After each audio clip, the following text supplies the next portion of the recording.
Quand j'étais enfant, j'entretenais avec l'orthographe des relations subaquatiques. C'est-à-dire que j'étais très en dessous du niveau de la mer. J'avais même un salopard de professeur qui me notait mes dictées négativement, avec des mots d'esprit du genre « -48, Penacchioni, ça ne se réchauffe pas ». Donc des crétins, un crétin. Et ensuite,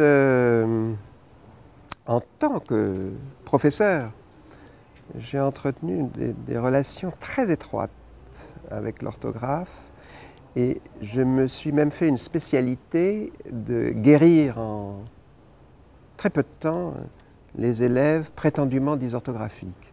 Après m'être assuré qu'ils n'étaient ni sourds ni dyslexiques, encore il faudrait voir une définition qu'on donne à ce mot, etc., je me suis fait une spécialité de la guérison des gosses malades de l'orthographe.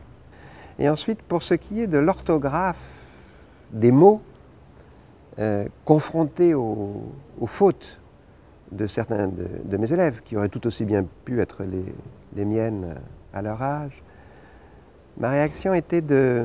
Alors certaines étaient très poétiques, des orthographes extravagantes, mais qui donnaient aux mots un aspect rigolo ou poétique, etc.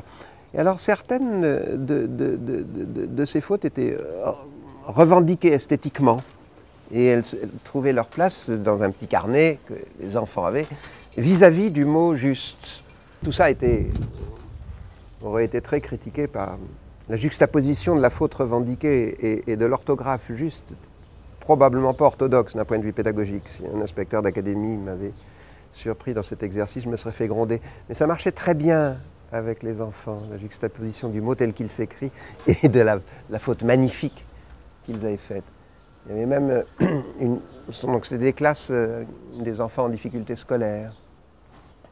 Et dans l'une de ces classes, il y avait une grande banderole qui traversait la classe qui disait « Nous sommes comme des poissons dans nos fautes ». Qui était donc aussi une banderole scandaleuse. L'enfant dysorthographique ne guérit jamais tout à fait. Et c'est mon cas. D'où la présence, on ne les montre pas sur la table parce que ça ferait publicité, mais la présence des dictionnaires ouverts de part et d'autre de mon ordinateur, qui se trouvent être de Robert.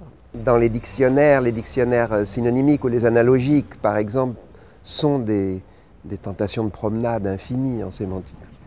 Balade, comme ça, sans parler alors là du dictionnaire historique, où tu cherches un mot et 2 heures après, tu as fait une plongée.